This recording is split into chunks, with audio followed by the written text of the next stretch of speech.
Hello and welcome back to my first tutorial, where I will try to show you how to create a basic cinematic with the inbuilt camera tool. Since it's a special day for me, might as well make it special for everyone. So before you get started, make sure you got enough free space where the game is installed. In general, 1 minute recorded at 1080p 60 frames per second can be anywhere in between 20 gigs up to 40 gigabytes depending on how detailed is the area that you are trying to record. And the second thing is to check that you've enabled camera tool and advanced settings. So we are now in the game. Let's pretend you got your very nice developed town that you want to capture, or a very nice passenger station or a freight station, or whatever you want to capture. I'm here to show you how to do that. Now bear in mind this is a basic tutorial on how things work. I will do a more in-depth one for how to sync it with vehicles, because that's the tricky part. Once you press preview, the game will run, and the vehicles, where the vehicles are, they'll move. So you won't get the same frame in the game ever again, unless, for example, you want to start doing something, save the game on multiple saves. That's what I do. But enough of that. Let's just bring the camera tool. When you bring the camera tool, it will take you to pictures. Select videos, and this is the resolution that is going to be recorded at. I would advise you to stick with 1080p, otherwise the recording is going to use a lot of space if you go above 1080p. This is the field of view. This is the game one, and then you can change it to 35, 55, up to 400 millimeters, and then you can set your custom ones as well. Here's the frames. I usually go with 60 frames per second. You can go lower than that if you want. You can even go higher, depending on what you want. Keep in mind, all of these will affect the size of every picture that the game is taking. Let's say we want to capture this little town,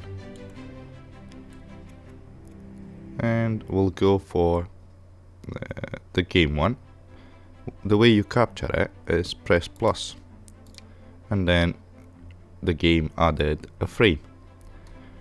Now I'm gonna do a simple circle around this town.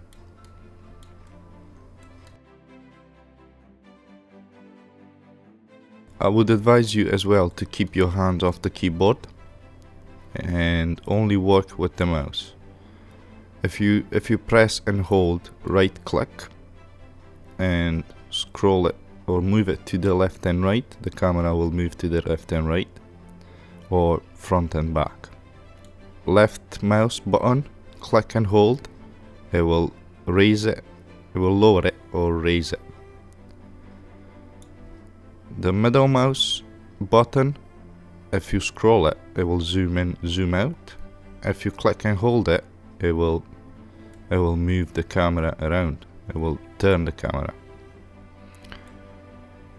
That being said, let's record another frame, or set the route for another frame. Let's change this to 35, maybe even 55, depending if this is fitting in the screen. Right, let's see. Yeah, seems to be good enough. Press plus. It adds another frame. Now we change this back to, let's say, 35, and move it a bit this way.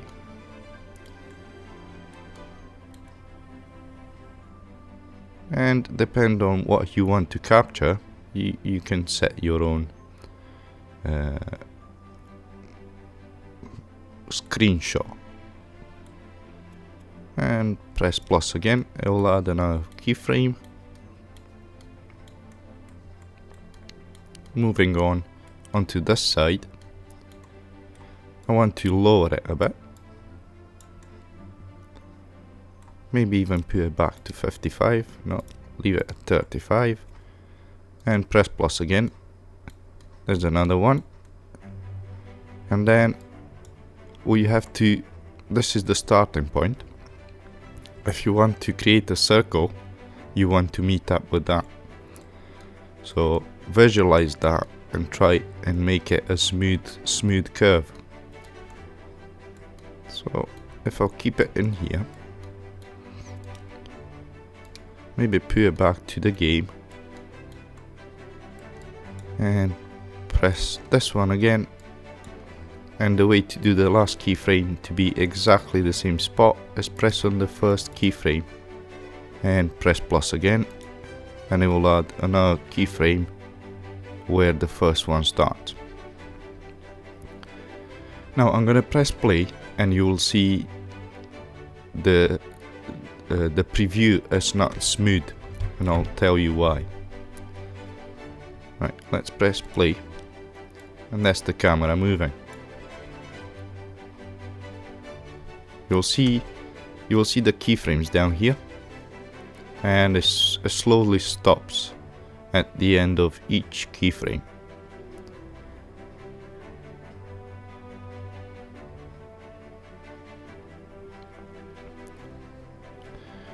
The reason for that is when you make a keyframe, the space between every keyframe is 10 seconds, or the time. In Transport Viewer 1 was different, and this one is obviously different.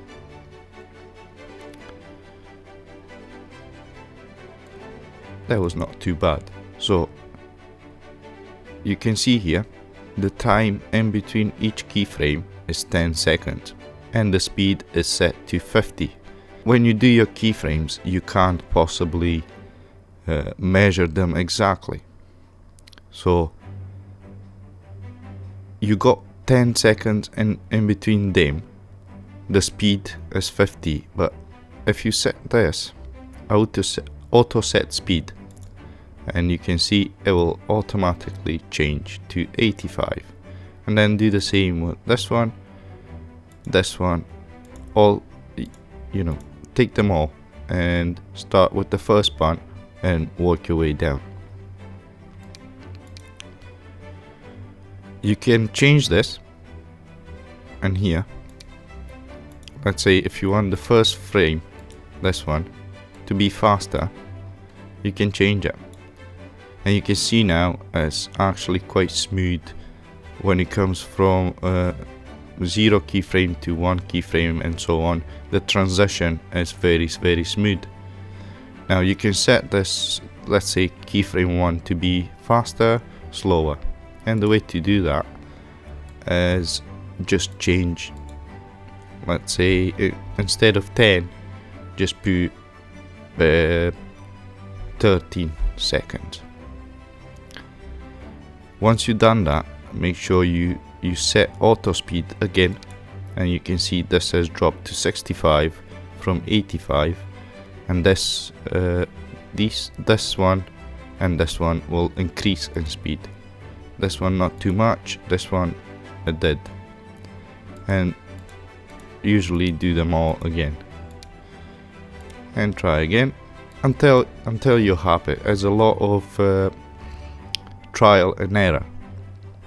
You have to try it out before you get something that you're happy with.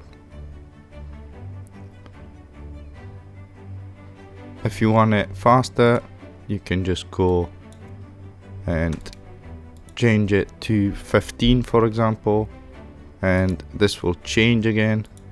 You can see it's now up to 75, and this is up to 80. Let's have a look again.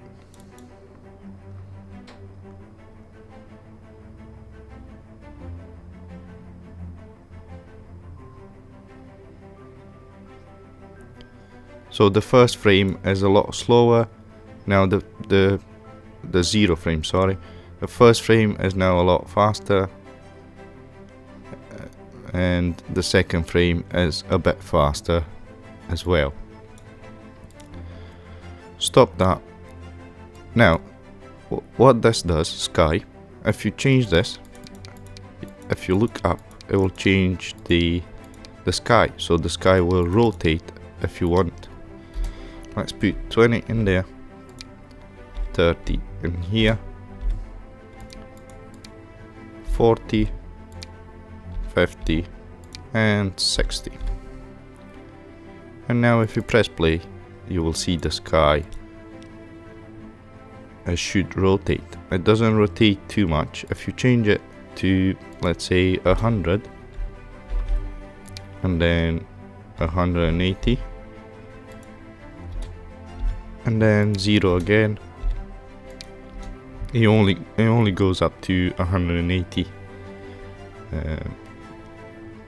Oh yeah, and put it back to 100, sorry. So 180 degrees and minus 180 degrees, that's 360 degrees. Let's say put it minus 100 and minus 180. And press play and you'll see the sky rotating. That's that sorted. I wouldn't mess with those because it will crash the game. I'm not too sure what they are, but once you mess with those, it will crash your game. So just stay away from those. Once you have a couple of keyframes and you're happy with them, I would advise you to save them. You can save them by clicking that and save them. You can enter whatever name you want. I had a couple of attempts where I forgot to save them, and trust me, as a pain in the bottom.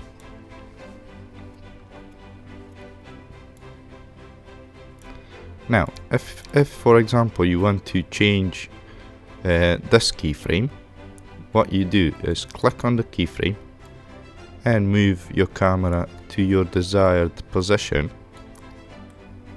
And if we, let me bring this up, and right, so you move it. Let's say, for example, it's clipping to a tree or through a building. What you do is just move it to whatever you think is good, and then press record keyframe. And what it does, it just records where the camera is positioned at this moment. Then don't forget to press these again, because obviously it will change because it's in a different position, and so on.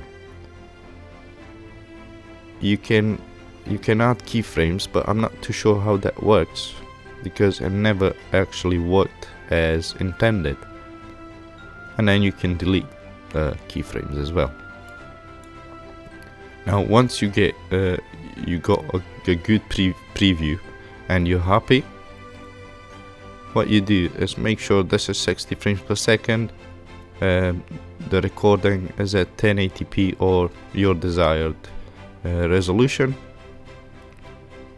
and you're ready to record. Now once you press this, you won't be able to stop. You can pause it, I think. I'm not too sure, I've never tried it. So once you start recording, it will take some time. Now I'm gonna record this keyframe, and I'll see you back when it's all done, and then I'll show you how to get those images converted into a AV. The game has finished recording now, and it took me just under 20 minutes. And it's now time to show you how to convert those thousands of TGA images into an AVI. Now we've got here 3000 images. Right, so all of these are TGA images, and the size of this is a 17.3 gigabytes, and that's not even a minute, it's 50 seconds. You can find the recordings in this location. I'm not gonna spell it, but depending if your game is installed in C or in D, whatever it is installed. The program that we're going to use for converting all those TGA images into a video AV file is called Virtual Dub, and I've put the link in the description so you can download it. It's totally free. Now, how to do this is go to File, Open Video File, and it takes me straight into there. But just to show you where it should be, in my case anyway, depending on where your game is installed, Program Files, Steam, User Data, that number, Local, and Recordings. And the video, and if you click on the first image, it's gonna take all the pictures. Now what you have to do is quite simple. Go to Video, Frame Rate, and change the frame rate to 60, and press OK, and that's about it. Then you go to Save as AVI. This is going to be quite big as well, and press Save. Once Virtual Dub finished with your video, you can convert it into MP4. You can do that either with DaVinci Resolve, which is a free version, or any other freeware video converter that you might know. I hope this tutorial was helpful for you.